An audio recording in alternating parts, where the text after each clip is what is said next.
Jangan mau hidup melarat seperti orang Israel di bawah kekuasaan orang Midian karena dosa. Siklus dari perjalanan bangsa Israel itu adalah mereka mengalami penindasan, diperbudak, lalu berseru kepada Tuhan, bertobat, Tuhan mendengar, Tuhan menjawab. Setelah itu mereka mengalami sesuatu lagi berkat Tuhan, lalu mereka berdosa lagi, mereka jatuh lagi, berseru lagi, diampuni lagi, lalu Tuhan pulihkan lagi. Setelah itu akhirnya mereka jatuh lagi, berbuat dosa lagi, keadaannya tidak baik lagi, berseru lagi dan datang pada Tuhan lagi dan dipulihkan lagi.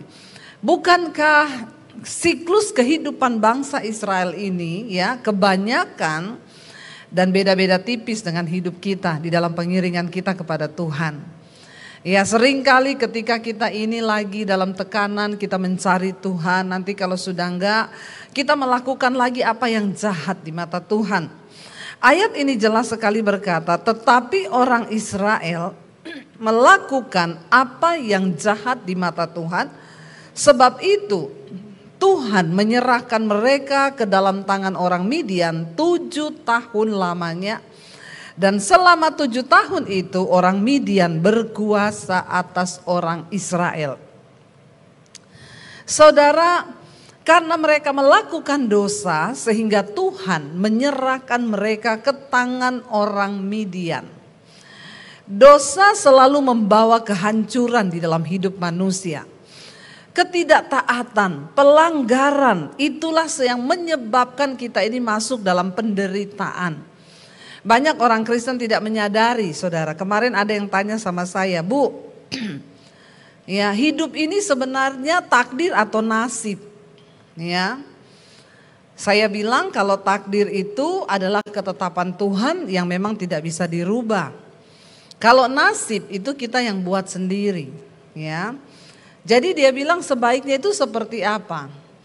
Saya bilang Tuhan itu berkata bahwa rancangan atas hidup kita itu ada di dalam tangannya Tuhan. Dan itu adalah rancangan kebahagiaan dan bukan rancangan kecelakaan. Kalau kita mau nurut dan berjalan di dalam rencana Tuhan. Masalahnya banyak orang Kristen yang suka bikin jalan sendiri. Lalu ada yang tanya, kalau gitu Bu, pernikahan, jodoh itu nasib atau takdir? Menurut saudara jodoh itu nasib atau takdir? Yang bilang nasib angkat tangan. Yang bilang takdir angkat tangan. Yang bingung angkat kaki. Kayaknya semua bingung, ya. Ingat tadi takdir itu ketetapan Tuhan, ya, dan nasib itu kita yang buat. Jadi menurut saudara jodoh itu suamimu itu yang di sampingmu, coba lihat kanan kiri yang bawa suami bawa istri ya itu. Orang di sampingmu itu takdir atau nasib? Ya banyak yang bilang takdir ini, yang bilang takdir angkat tangan. Ya berarti itu ketetapan Tuhan di sampingmu ya. Jadi nggak bisa dirubah ya. Yang bilang nasib, ya itu nasibmu Pak. Kalau jodoh itu kita doakan, kita gumuli, lalu kita dapat dari Tuhan dan itu menurut petunjuk Tuhan, lah itu menjadi takdir karena kita mau menggenapi apa yang menjadi rencana Tuhan. Kayak saya sama suami ini takdir saudara. Bilang amin dong. Kok kayak gak seneng gitu ya? Saya sama suami saya ini takdir, kenapa? Saya berdoa ya. Ketika saya ditakdirkan dengan suami saya ini, saya bergumul Tuhan, saya tuh berdoa buat jodoh saya. Karena dulu saya bilang, saya lebih baik tidak menikah daripada saya salah menikah. Saya lihat di sini banyak anak-anak muda nih yang belum menikah ya. Jadi saya bilang, saya lebih baik tidak menikah daripada saya salah menikah. Karena bagi saya pernikahan itu adalah untuk menggenapi rencana Tuhan dalam hidup saya. Jadi saya bilang kalau Tuhan tahu saya salah menikah ya mending saya tidak menikah. Tapi saya berdoa supaya Tuhan kasih yang terbaik yaitu jodoh saya. Ya, karena dulu saya sebenarnya sudah tidak mau menikah. Waktu saya terima Yesus, saya merasa, waduh ikut Tuhan tuh enak, melayani Tuhan tuh enak. Saya bilang, Tuhan, saya nggak mau menikah, saya sama Tuhan saja sudah cukup. Tapi saya mendengar suara Tuhan berkata, kamu terlalu cantik untuk tidak menikah. Masalah buat lo. Kayaknya nggak terima ya.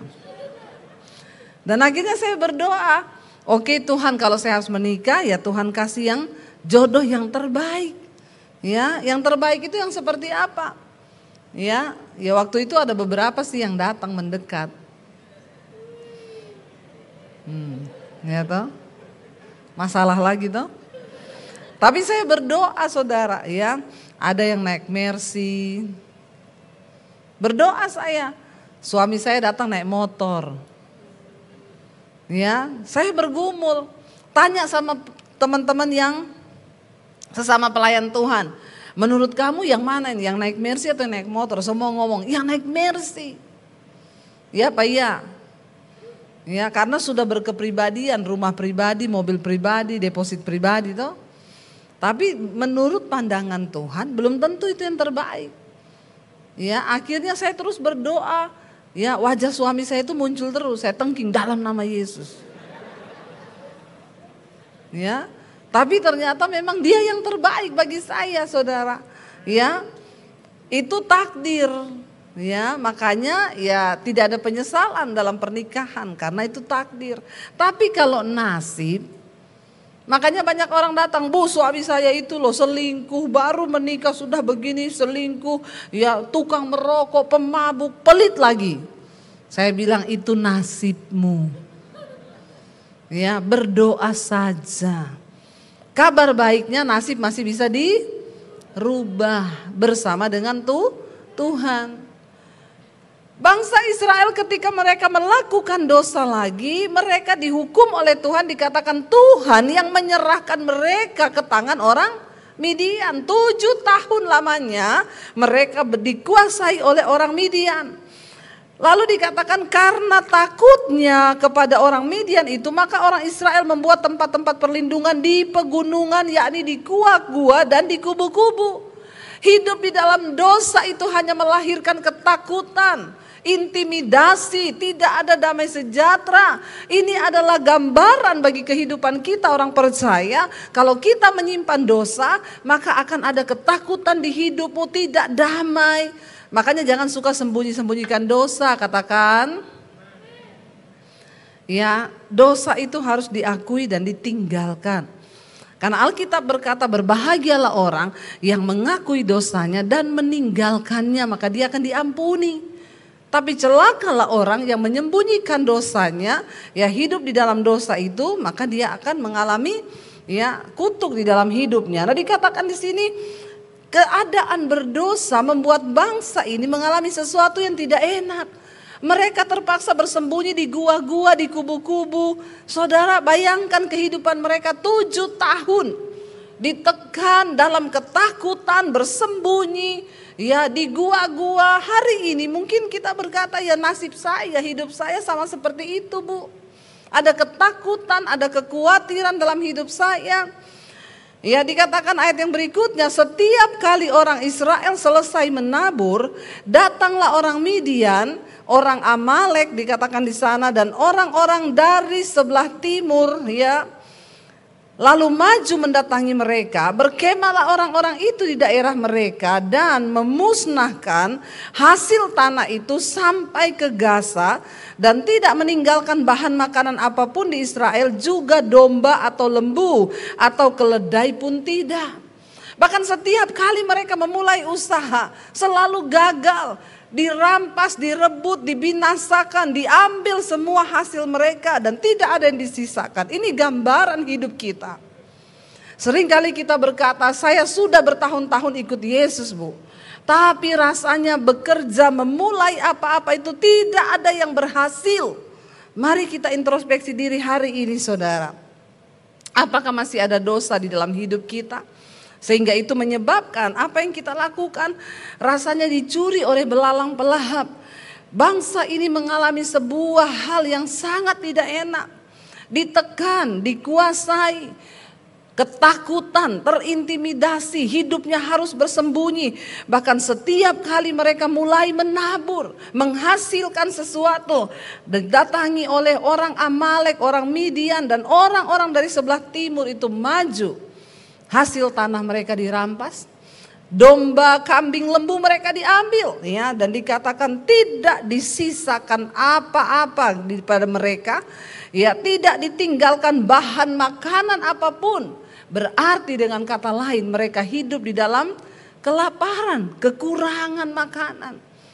Kalau kita melihat kembali tadi dikatakan akibat apa? Mereka melakukan lagi apa yang jahat di mata Tuhan. Dosa membawa kehancuran di dalam hidup manusia, saudara.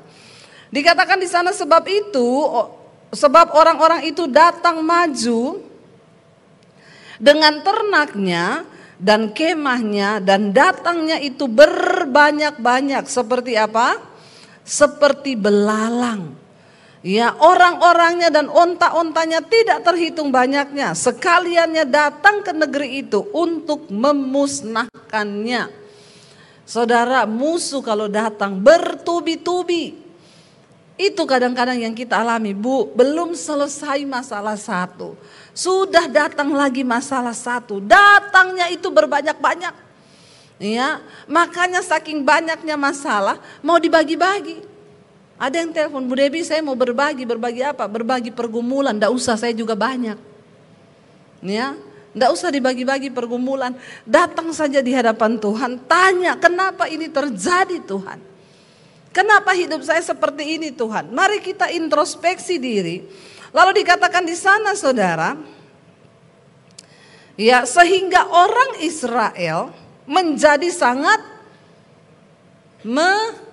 melarat, ya, oleh perbuatan orang Midian itu. Lalu berserulah orang Israel kepada Tuhan.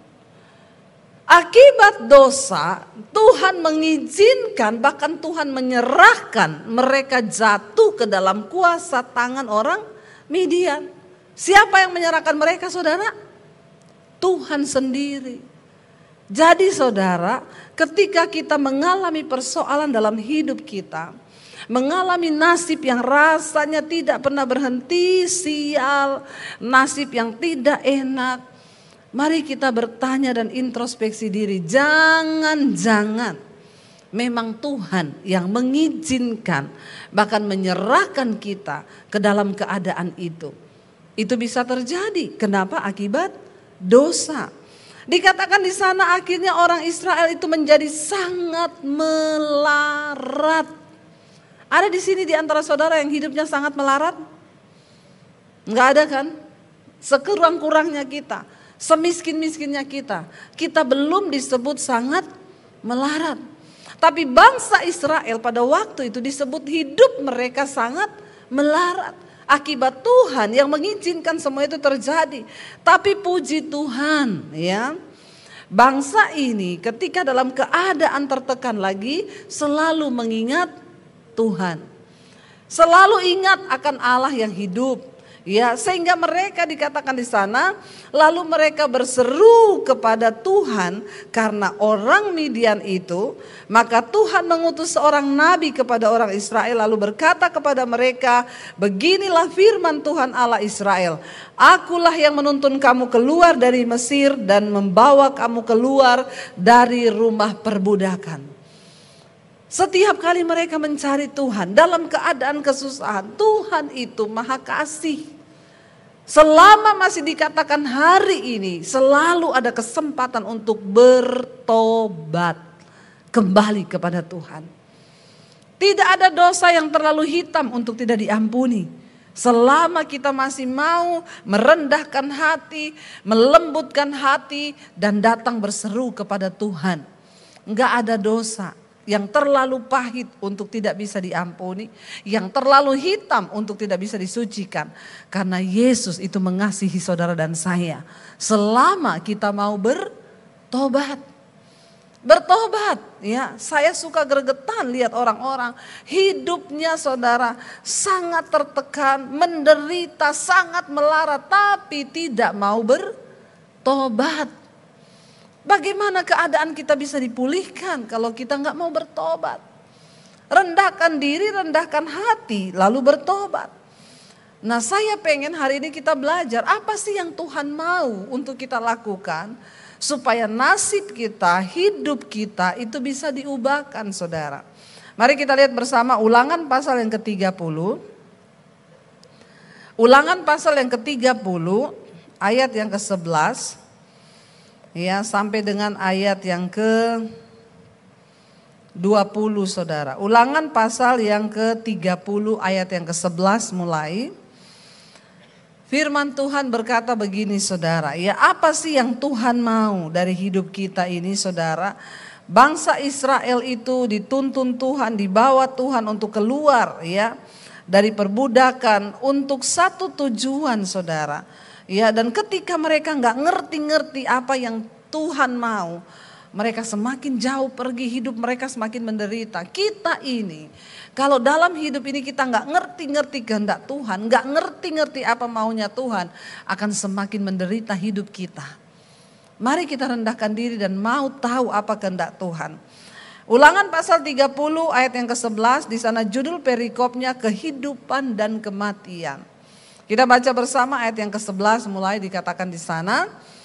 Sebab perintah ini yang kusampaikan kepadamu pada hari ini tidaklah terlalu sukar bagimu dan tidak pula terlalu jauh. Dikatakan di sana ayat 12. Tidak di langit tempatnya sehingga engkau berkata, siapakah yang akan naik ke langit untuk mengambilnya bagi kita dan memperdengarkannya kepada kita supaya kita melakukannya. Ayat 13, juga tidak di seberang laut tempatnya sehingga engkau berkata, siapakah yang akan menyeberang ke seberang laut untuk mengambilnya bagi kita dan memperdengarkannya kepada kita supaya kita melakukannya. Saudara, Tuhan tidak memberikan sebuah perintah yang tidak bisa kita lakukan. Tuhan itu gak memberikan sesuatu yang terlalu jauh sehingga tidak bisa kita jangkau. Tuhan itu memberikan sebuah peraturan, bukan sesuatu yang sulit untuk kita buat sehingga kita ini tidak berkenan dan tidak dapat mencapai apa yang Tuhan mau. Tuhan memberikan perintah kepada bangsa Israel agar engkau bisa memasuki tanah perjanjian, mengalami semua kenikmatan hidup yang dijanjikan Tuhan di dunia ini. Umur kita di dunia ini cuma 70 tahun, kata firman Tuhan. Itu pun kalau nyampe, karena banyak yang tidak nyampe. Ya, makanya saya angkat topi dan angkat jempol kalau ketemu orang di atas 70. Ya, dia sudah mencapai setidaknya melebihi apa yang Alkitab katakan. 70 tahun. Nanti kalau lebih-lebihnya ada yang sampai 80, ada yang sampai 100 tahun. Tapi kebanggaannya itu sakit penyakit, ya. Kita lihat saja, saudara. Ya, orang itu kalau umur di bawah ya 30 atau 40 itu bawaannya parfum. Ya, kalau sudah mulai kepala 4 bawaannya fresh care. Tolak angin bawaannya minyak kayu putih, itu jadi parfum yang sangat harum sekali. Termasuk saya bawaannya minyak kayu putih. Parfum LV lewat. Kalau mulai pusing, cekot-cekot, ambil minyak kayu putih, taruh sini. Aduh, lega, saudara. Ya, orang itu kalau umur-umur masih di bawah 20, omongannya ya masih tentang kehidupan yang ringan-ringan. Ya, omongannya ya anak ABG. Begitu menginjak kepala 2 ke atas, 20, mulai omongin ya nanti mau kerja di mana ya abis kuliah. Nanti kalau sudah di atas 30, ya omongannya mulai gimana tempat kerjamu, enak, nyaman, apa-apa. Terus nanti lu mau beli rumah di mana? Ya usia 40 ke atas ya. Itu mulai ngomong kemapanan, berapa anak, keluarga berapa, iya rumahnya di mana, sekarang udah punya rumah apa belum. Di atas 40 itu kalau mulai ketemu ya 50, iya kamu sering sakit lutut enggak? Lututku ini loh, aduh ya, ngopo ya, pegel. Nek aku neng boyo iki lho. Ya, nek aku punggungku iki lho, aduh sering pegel ngopo ya. Itu memang itu. Ya. Apalagi kalau sudah ketemu 70, udah omongannya itu pokoknya seputaran obat. Ya. Enek kayak lo dokter itu hebat lo obat. Atau ada yang herbal aja, itu pokoknya ini campur ini. Kebanggaannya itu sakit penyakit dan penderitaan. Orang umur 70 ke atas apalagi 80 kalau ketemu yang dicerita itu sakit toh. Udah ndak ada yang lain. Iya Pak ya? Ngaku kan? Jadi Bapak Ibu, kita ini hidup singkat. Tuhan mau di hidup kita yang singkat ini kita bisa menikmati semua yang baik. Sebab itu yang Tuhan inginkan bagi hidup kita. Tetapi ada syarat. Ayat ini berkata syaratnya yang Tuhan kasih tidak terlalu jauh. Perintah itu tidak di atas langit sehingga engkau berkata siapa yang akan naik ke langit dan mengambilnya bagi kami. Tidak juga ditaruh di seberang lautan sehingga engkau berkata siapa yang akan menyeberang ke sana dan mengambil itu bagi kami. Ayat ini berkata, ayat yang ke-14 baca sama-sama. Ayat yang ke-14 1, 2, 3. Tetapi firman ini apa? Sangat dekat kepadamu, yakni di dalam mulutmu dan di dalam hatimu. Untuk apa? Untuk dilakukan. Katakan, firman itu tidak jauh. Bukan di langit, bukan di seberang laut, tetapi firman ini itu sangat dekat padamu, yakni di mana? Di mulut dan di dalam hati untuk dilupakan. Begitu kata firman Tuhan? No. Artinya apa? Kalau engkau mau melihat hidupmu berhasil, taruh firman itu di mulutmu, taruh firman itu di hatimu, dan berusahalah hidup untuk melakukan firman itu. Itu kunci hidup kebahagiaan. Ketika engkau mengerti firman anak-anak muda, engkau tidak akan sembarangan memilih pasangan hidup. Engkau tidak akan sembarangan memilih jodoh. Waktu engkau mengerti firman, Alkitab berkata, jangan jadi pasangan yang tidak seimbang dengan orang yang tidak percaya. Memilih pasangan bukan hanya seiman, tetapi seimbang. Artinya apa? Kalau engkau suka ke gereja, jangan cari pacar yang tidak suka ke gereja. Engkau suka melayani Tuhan, jangan kau cari pacar orang yang tidak mau melayani Tuhan. Itu tidak seimbang. Nanti akan jadi masalah. Saya ketika bertobat, Tuhan ubah semua paradigma saya, prinsip-prinsip saya dalam mencari pasangan hidup. Dulu kalau lihat tuh yang kaya nomor 1 kaya dulu. Ya. Dulu kita nih kalau mau cari jodoh, saya bilang pokoknya ada yang bilang, "Iya Bu, saya tuh sudah bilang ke anak-anak saya, kamu kalau cari jodoh suruh pasanganmu itu, calon jodohmu itu baca tulisan di gerbang tol itu apa? Pastikan saldo Anda cukup." Ya, dia nggak mau yang di pom bensin mulai dari 0. Ya, kalau di pom bensin kan mulai dari 0 ya Mas.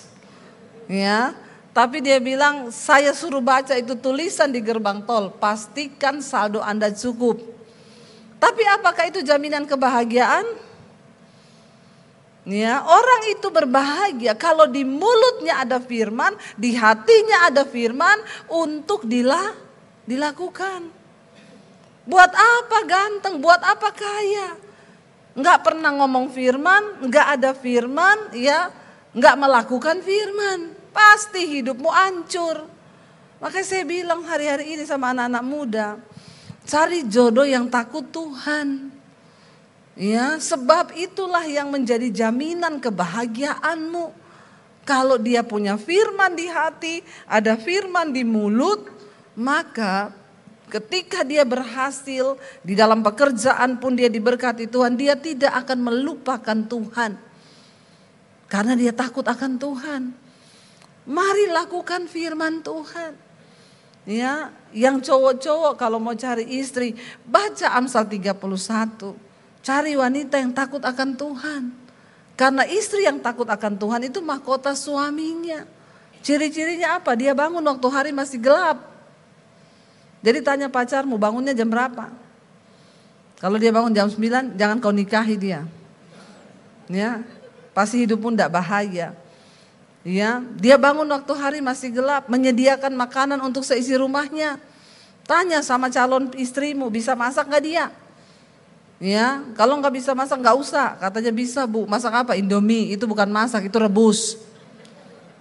Ya, itu Tuhan itu sudah kasih kriteria karena kecantikan adalah bohong dan kemolekan adalah sia-sia. Tapi orang sekarang maunya cari yang cantik dan molek. Buat cowok-cowok nih kalau cari jodoh, cari yang mau diajak dorong mobil atau motor. Ya, itu istri yang luar biasa itu. Kayak saya ini loh. Masalah buat lo. Suruh apa aja bisa. Mau naik motor, naik bajai, naik apa, ayo toh. Ya, yang mau diajak susah. Ya, itu cari itu. Ya, karena saudara, ya ketika kita ini mau melakukan firman, itulah jaminan. Dikatakan di sana, firman itu tidak jauh di dalam mulutmu dan di dalam hatimu untuk dilakukan. Karena banyak orang Kristen itu cuma hafal firman. Banyak baca firman, tapi melakukan itu tidak pernah. Ketika kita belajar melakukan firman, tidak ada nasib yang terlalu buruk. Ya, seorang ibu datang kepada saya, ya dia cerita saudara, suaminya berselingkuh dan akhirnya suaminya menggugat bercerai. Dia nangis memohon kepada suaminya bilang enggak, aku sudah enggak bisa lepas dengan selingkuhanku, aku tidak mencintai kamu lagi. Di dalam kegalauannya dia punya anak 2, dia stres, dia mencari pelampiasan, akhirnya dia jatuh dalam persinahan dengan laki-laki lain. Suaminya udah pergi meninggalkan dia melakukan kenajisan dengan laki-laki lain, singkat cerita dia hamil saudara. Dan dia berkata, saya tahu ya itu laki-laki gak mungkin menikahi saya karena dia juga suami orang. Akhirnya dia menggugurkan kandungannya, dia ya buang itu kandungannya karena dia tahu semuanya tidak akan mungkin dia menikah dengan laki-laki itu. Apa yang terjadi? Dosa membawa kehancuran. Rumah tangga mereka hancur, semuanya hancur, bahkan terakhir dia berkata, dia berpikir untuk bunuh diri. Tapi dia masih punya anak yang kecil-kecil. Di tengah kegalauannya itu ada orang yang kirim khotbah saya ke dia di WA. Dan dia berkata, Bu, pertama kali saya buka khotbah ibu, saya dijamah Tuhan. Lalu saya minta ampun pada Tuhan, saya mengakui semua dosa-dosa saya di hadapan Tuhan. Saya menangis di hadapan Tuhan. Dan saya mulai bangkit iman saya. Saya mulai dengar firman Tuhan. Saya taruh firman itu di hati dan di mulut saya. Dan bukan cuma itu. Saya mulai belajar untuk menjadi pelaku firman. Apa yang saya lakukan, Bu? Saya terus berdoa untuk suami saya yang sudah pergi dengan selingkuhannya. Saya berdoa sesuai dengan semua nasihat ibu, tidak ada perkara yang mustahil. Saya berdoa, saya terus berkatakan kepada Tuhan, saya terus berusaha menjadi orang yang lebih baik. Saya mengasuh anak-anak saya. Satu saat suami saya itu datang kembali ke rumah. Dan dia mengakui semua dosa-dosanya dan dia berkata kepada saya mau kembali dengan kau. Ternyata selingkuhan saya itu tidak lebih baik dari kamu, malah lebih parah. Dulu dia bilang, selingkuhanku lebih baik dari kau. Memang kalau masih bulan promosi begitu.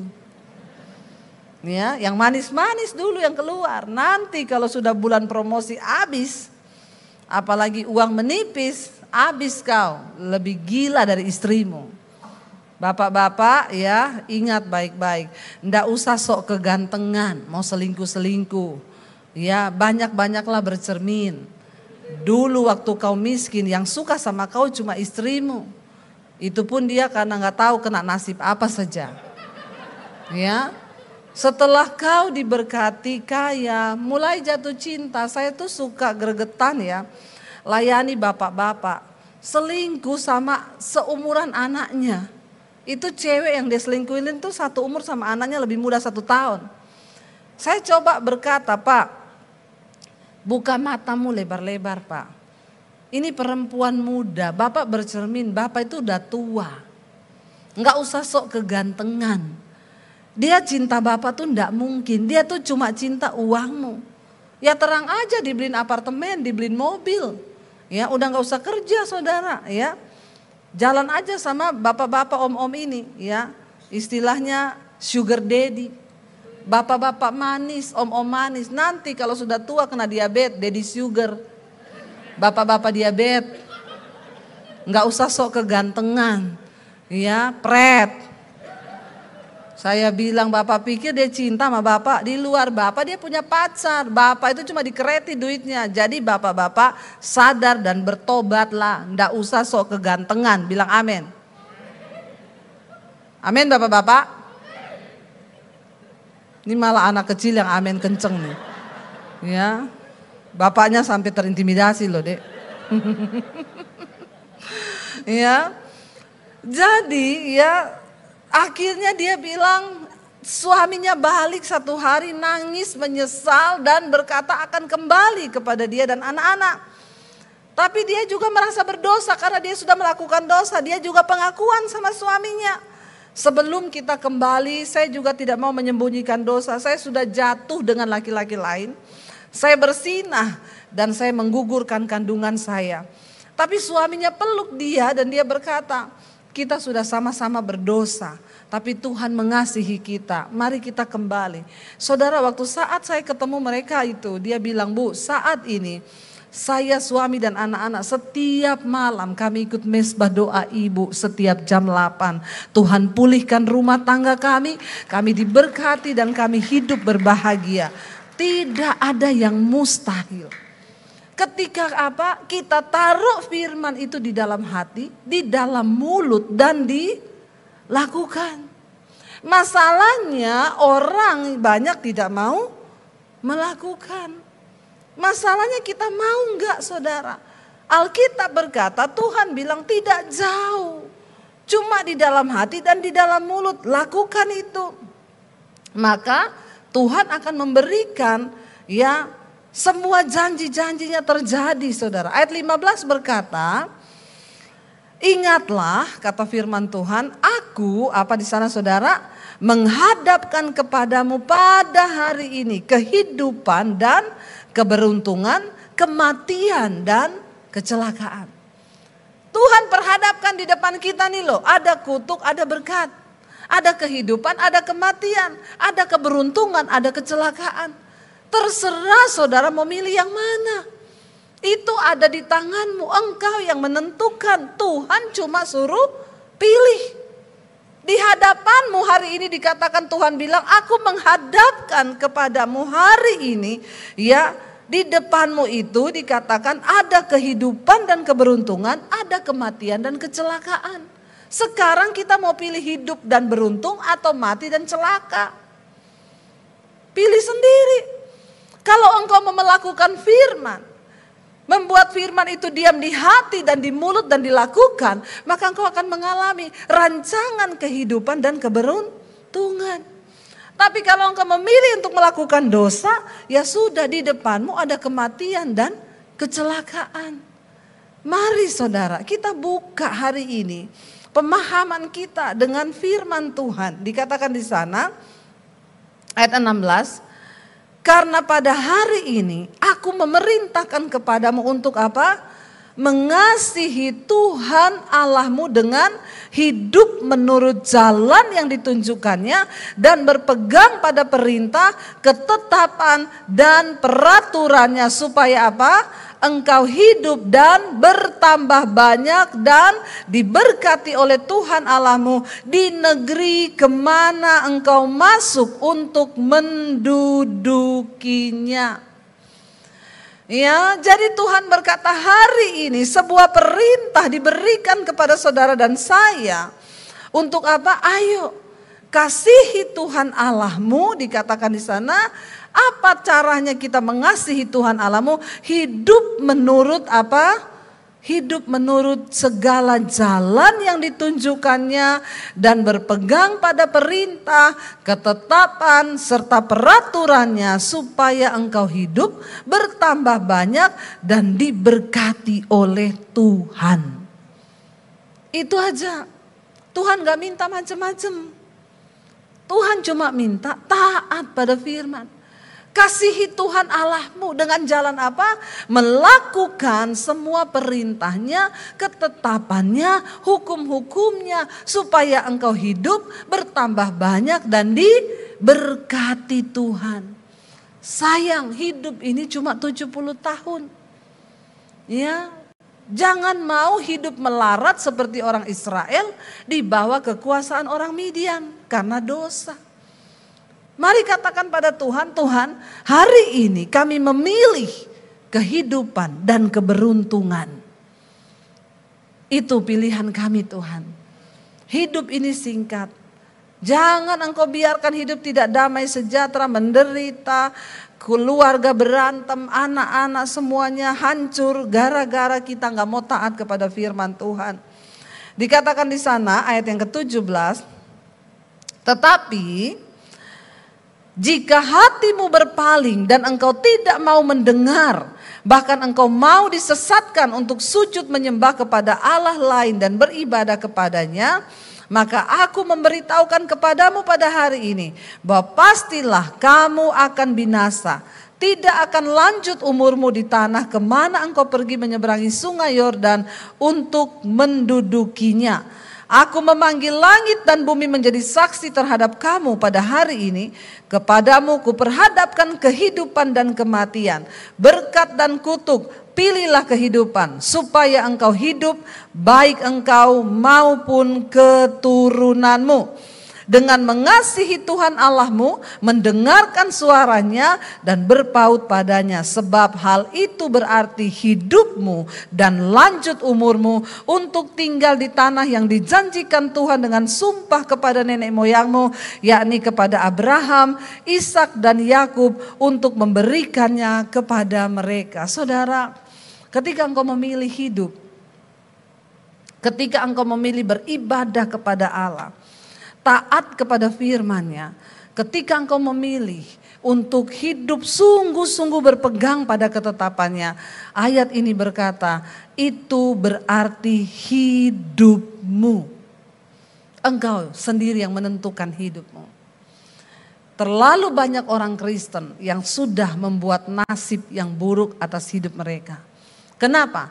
Karena ketidaktaatan. Mari, untuk apa engkau bergereja setiap hari Minggu? Untuk apa kita dengar firman? Untuk apa kita ini menjadi percaya pada Yesus? Cuma satu yang Tuhan mau, supaya kita taat kepada perintahnya. Bapak-bapak dengar, engkau bersusah payah mencari nafkah, membanting tulang siang dan malam. Tanpa ketaatan, engkau tidak mungkin mengalami yang namanya keberuntungan.